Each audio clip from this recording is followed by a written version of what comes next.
500 लोगों की व्यवस्था किए हुए हैं। खाने पीने की, बैठने की, सारा चीज़ का व्यवस्था 500 लोगों का व्यवस्था किया गया है। सारा व्यवस्था आदिवासी रीति रिवाज के माध्यम से जो चलता है विवाह समारोह में, वो सारा व्यवस्था किया गया है। लड़के लड़के ऐसे होते हैं जो कई वर्षों से लिव इन रिलेशन में रहते हुए अपना विवाह नहीं कर पा रहे हैं। व्हाट्सएप में और फेसबुक में हम लोग मैसेज भी छोड़े हैं और आपके चैनल के माध्यम से भी लोगों को कहना चाहूँगा, लड़का लड़की दोनों का आधार कार्ड लिया जाता है और दोनों का 2-2 फोटो लिया जाता है। एक हम लोगों के रिकॉर्ड के लिए अपने रजिस्टर में रहता है एक फोटो।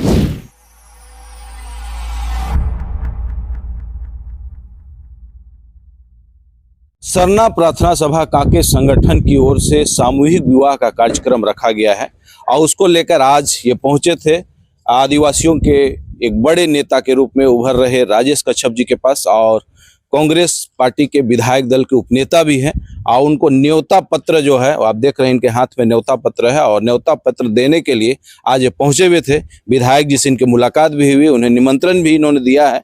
क्या कुछ बातें हैं, किस तरह से तैयारियां हैं, हम आपको बता दें कि जो सामूहिक विवाह कार्यक्रम जो है, उस सामूहिक विवाह कार्यक्रम में कुल अभी तक में 15 जोड़ों की कंफर्म इंफॉर्मेशन जो है इनके पास में है, और भी रजिस्ट्रेशन अभी चालू है, और भी कई जोड़े जो है उसमें रजिस्ट्रेशन करेंगे और सामूहिक शादी ब्याह कार्यक्रम में सम्मिलित होंगे। लेकिन किस तरह की तैयारी है काके जो प्रार्थना सभा के लोग हैं, हम लोग उनसे बात करेंगे। दादा जोहार। जोहार।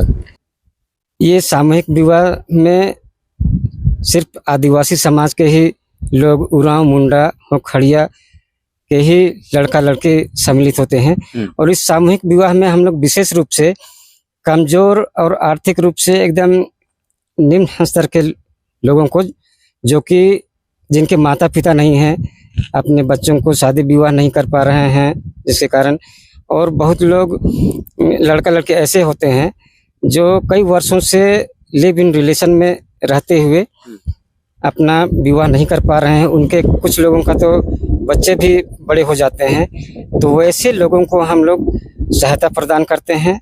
उनको रजिस्ट्रेशन के नाम पर 2025 में 6,000 रुपया लिया जा रहा है, लड़का लड़की दोनों मिला करके, और लड़का लड़की दोनों का आधार कार्ड लिया जाता है और दोनों का 2-2 फोटो लिया जाता है। एक हम लोगों के रिकॉर्ड के लिए अपने रजिस्टर में रहता है एक फोटो, और एक फोटो जो सर्टिफिकेट वितरण किया जाता है, विवाह प्रमाण पत्र, उसमें लगाया जाता है।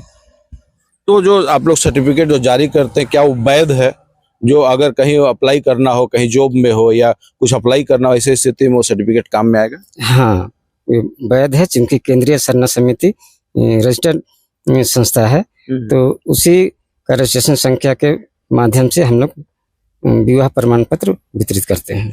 अच्छा, जो हमारे दर्शक देख रहे हैं, अगर आपके साथ में रजिस्टर होना चाहे, सामूहिक विवाह कार्यक्रम में सम्मिलित होना चाहे, तो ऐसे स्थिति में क्या प्रक्रिया है, उसके बारे में जरा बताइए। मैं उनके बारे में बताना चाहूँगा कि जो भी इच्छुक जोड़े हैं जो इस सामूहिक विवाह में सम्मिलित होना चाहते हैं, वो हम लोग व्हाट्सएप में और फेसबुक में हम लोग मैसेज भी छोड़े हैं, और आपके चैनल के माध्यम से भी लोगों को कहना चाहूँगा कि आप लोग सरना मैदान कांके में आप लोग कल भी 11 बजे से 4 बजे तक आकर के संपर्क कर सकते हैं।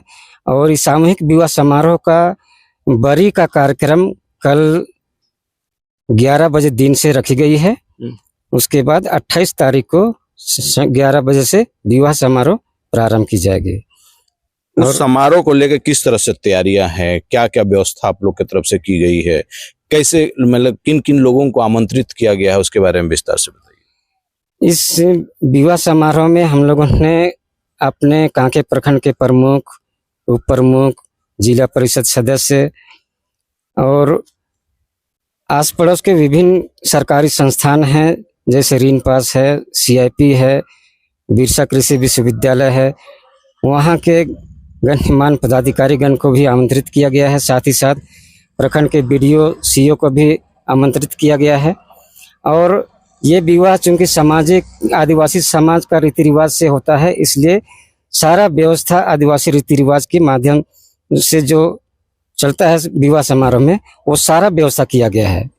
ढोल नगाड़ा शहनाई, साथ ही साथ साउंड सिस्टम, टेंट वगैरह, और लड़का लड़की दोनों पक्ष से बारात के रूप में, बारातियों के रूप में जो ग्रामीण उपस्थित होंगे उनके लिए खाने पीने की भी व्यवस्था की गई है, पानी की भी व्यवस्था की गई है। ये सारा व्यवस्था और जितना भी नेग होता है सारा चीज़ वहाँ होता है। और साथ ही साथ विवाह से पहले हम लोगों का एक जोड़बंदी का, पुरुष लड़कों के लिए जोड़बंदी का कार्यक्रम होता है। यदि जिन लड़कों का जोड़बंदी नहीं होता है तो उनको जोड़बंदी भी कर दिया जाता है।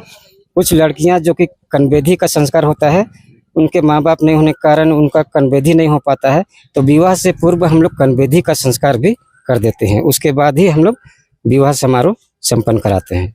कुल कितने लोगों की व्यवस्था उस दिन होगी? खाने पीने की बात आप कर रहे हैं या बैठने की व्यवस्था की बात कर रहे हैं, तो कितने लोगों की व्यवस्था आप लोग अरेंज अपने तरफ से किए हुए? ये हम लोग अपनी तरफ से विवाह समारोह में 500 लोगों की व्यवस्था किए हुए हैं। खाने पीने की, बैठने की, सारा चीज़ का व्यवस्था 500 लोगों का व्यवस्था किया गया है। हाँ, अच्छा, ये जो शादी समारोह का जो कार्यक्रम किया गया है, क्योंकि आप लोग केंद्रीय सरना समिति जो प्रार्थना सभा से आप हैं, तो ऐसी स्थिति में क्या वो जो पूजा होगा या जो शादी का जो कार्यक्रम होगा वो क्या रूढ़ी प्रथा से किया जाएगा? रूढ़ी प्रथा से ही सामाजिक विवाह होती है। जैसे कलशा वगैरह उठता है, उसमें मुर्गे की चराया जाता है और बगल में उनका बलि भी किया जाता है। चलिए, आप सुन रहे थे यहाँ जो केंद्रीय सरना प्रार्थना सभा के कांके क्षेत्रीय समिति का जो मेंबर है, आज विधायक राजेश कच्छप जी को आमंत्रण देने के लिए न्योता पत्र, आप देख पा रहे हैं, न्योता पत्र देने के लिए लोग पहुंचे हुए थे। और इनका कहना है कि कुल 500 से 600 लोगों की व्यवस्था जो है की गई है। सामूहिक विवाह कार्यक्रम है, पूरे रूढ़ी प्रथा के हिसाब से पूजा पाठ किया जाएगा। शादी का जो तरीका है उसके हिसाब से शादी विवाह कार्यक्रम आयोजन किया गया है। आप भी इसमें चाहें तो सम्मिलित हो सकते हैं। रजिस्ट्रेशन का जो प्रक्रिया है, आप यहाँ इनसे डायरेक्ट जो इनका समिति है वहां से संपर्क कर भी आप रजिस्ट्रेशन कर सकते हैं।